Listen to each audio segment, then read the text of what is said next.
Hello, this is Rob Pike, back with part 6 of the series, God, Science, or Both, Who Can We Trust? So far in this series, we have progressed from questioning the existence of God to the point that now we have affirmed from the facts of history that Jesus did exist.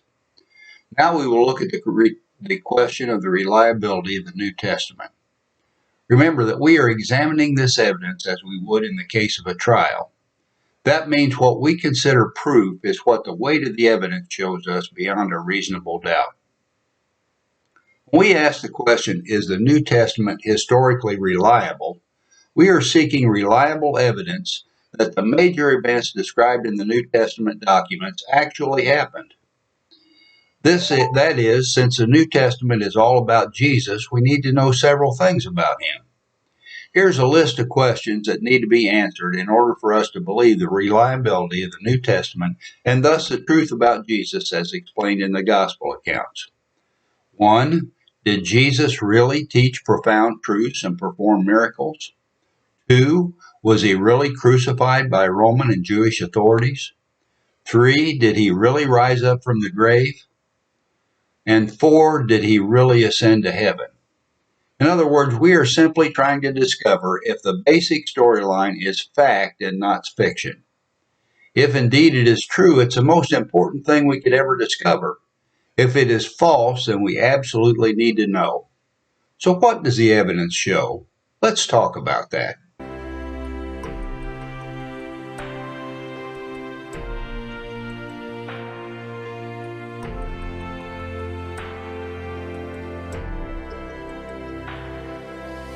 Before we examine the evidence in this case, I'd like to say something about the power of eyewitness testimony.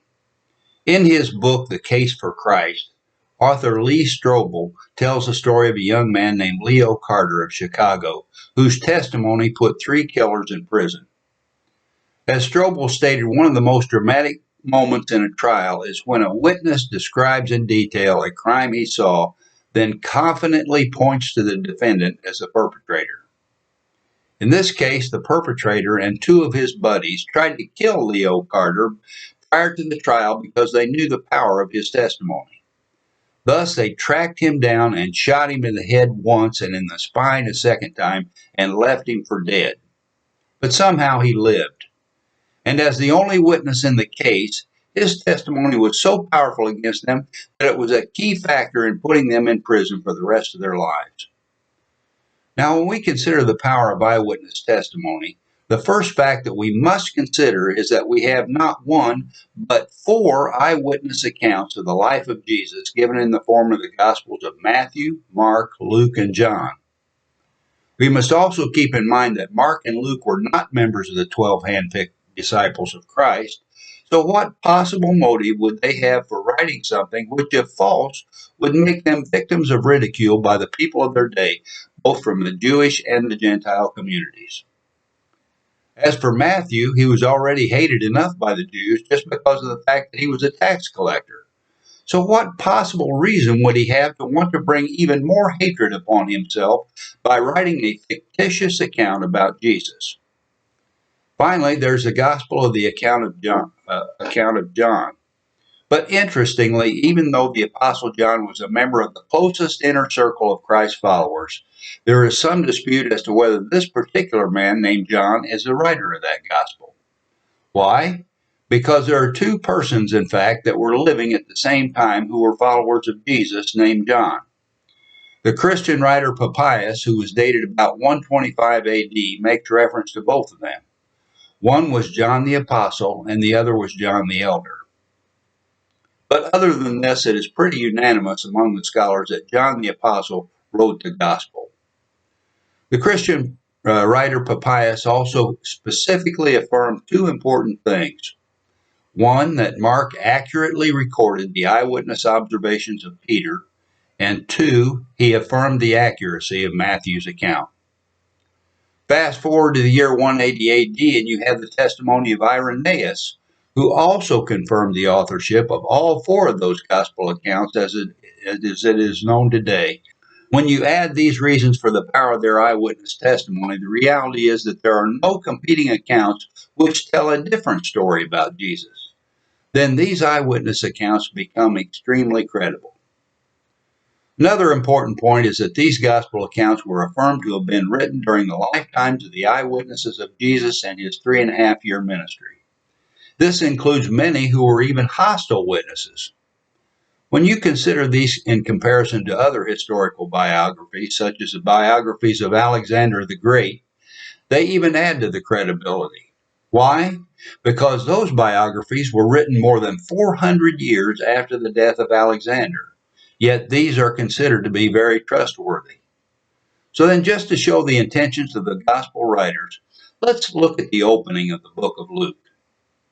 Notice that it says, "Inasmuch as many have undertaken to compile a narrative of the things that have been accomplished among us, just as those who from the beginning were eyewitnesses and ministers of the word have delivered them to us, it seemed also good to me, having followed all these things closely for some past time, to write an orderly account for you, most excellent Theophilus, that you may have certainty concerning the things that you have been taught." From Luke 1:1-4, the ESV. So here we have the statement that shows explicitly that the Bible writer Luke's intention was to write as accurately as possible concerning the life and activities of Jesus, even to include his ancestry as a witness to his heritage as being of the line of King David. And he clearly stated that this account is supported by eyewitnesses, as he will show in his orderly account. John's Gospel also has a statement of affirmation when he stated, "But these are written so that you may believe that Jesus is the Christ, the Son of God, and that by believing you may have life in his name." From John 20:31. Thus we have affirmation that John was, in effect, staking his life on the facts that he presented in this account. And although we do not see such a statement in the accounts of Matthew and Mark, there is confirmation in the fact that their accounts are very similar in content. Now, when we think of the criteria of historical tests, they include the following. 1, do we have early testimony? Generally, the earlier the sources, the more accurate the testimony. Answer, yes, we have very early sources within the same generation as Jesus. Number 2, is this testimony from multiple independent eyewitness sources? The answer is yes. These are outlined in the gospel accounts. From history, we have the accounts from non-Christian writers. Some of these non-Christian writers, such as Celsus, Tacitus, and the Jewish Talmud, could actually be considered anti-Christian sources. Number 3, are the eyewitnesses trustworthy? It is important to realize that these works do not have any contradictory eyewitness about the events described in the New Testament documents, and that they are works written by writers whose tone is decidedly anti-Christian. Number 4, do we have any corroborating evidence from archaeology? Once liberal archaeologist William I. Albright, after seeing how well the New Testament fit with the archaeological historical data, wrote, "We can already say emphatically that there is no longer any solid basis for dating any book of the New Testament after about 80 AD. Elsewhere, Albright said, "In my opinion, every book of the New Testament was written by a baptized Jew between the 40s and the 80s of the first century, very probably somewhere around 50 and 75. This is from William Albright, A More Conservative View, Christianity Today. But what about the enemies of Christianity? What do they say? An important point that we determine from the facts of history and the accounts of the New Testament are as follows. The most ardent persecutor of Christians suddenly becomes the most ardent follower of Christ. The blood brother of Jesus goes from being a non-believer to becoming the head of the early Christian church. History affirms that every one of the apostles, with the exception of John, were martyred for their beliefs. Now just think about that for a moment. Here we find 12 men who had a very low stature in the Jewish hierarchy, who were willing to be stoned and beaten and finally executed for their beliefs. Do you think they would be willing to die horrific deaths in such a manner if they were not totally convinced of the life, death, and resurrection of the Lord Jesus? It is also a fact that even the Jewish enemies of Jesus did not deny the truth of his existence, death, and resurrection, but instead offer faulty explanations to account for those facts. But now let's look at the prophecies made by Jesus. Is it indeed a fact that Jesus' prophecy has not come true, his greatest prophecy after some 2,000 years? Many have said that this alone is proof that the New Testament is not true. But let's look back at what Jesus said and what historical accounts state actually did happen. Matthew 24 is considered to be the greatest prophecy of Jesus. Let's look at a few of the things he said. In Matthew 24, 1 through 2, it says, Jesus left the temple and was going away when his disciples came to point out to him the buildings of the temple. But he answered them, "You see all these things, do you not? Truly I say to you, there will not be left here one stone upon another that will not be thrown down." Think about how shocking that had to be to his disciples.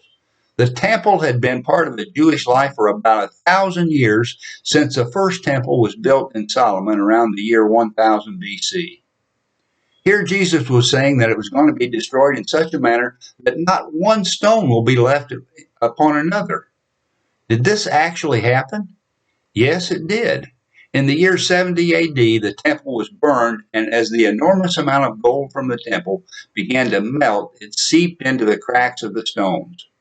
Thus, there was this big effort to completely disassemble the temple in order to get to that gold. It actually did happen, and the temple was leveled completely.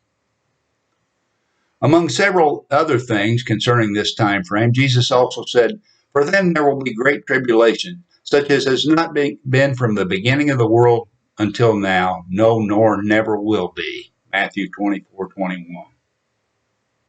Then he followed this by saying, "Truly I say to you, this generation will not pass away until all these things take place." This did happen. In the year 66 AD, the Roman soldiers surrounded the city of Jerusalem and literally starved the people inside the city to death. It became so bad that mothers were eating their own children. Notice what is recorded by the Jewish historian Josephus.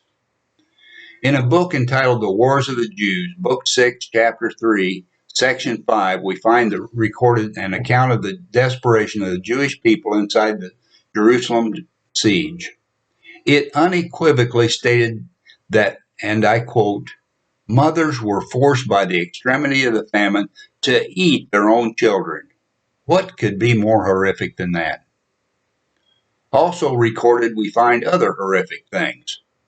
Notice what it says. "For there was found among the Syrian deserters a certain person who was caught gathering pieces of gold out of the excrements of the Jewish bellies, for the deserters used to swallow such pieces of gold.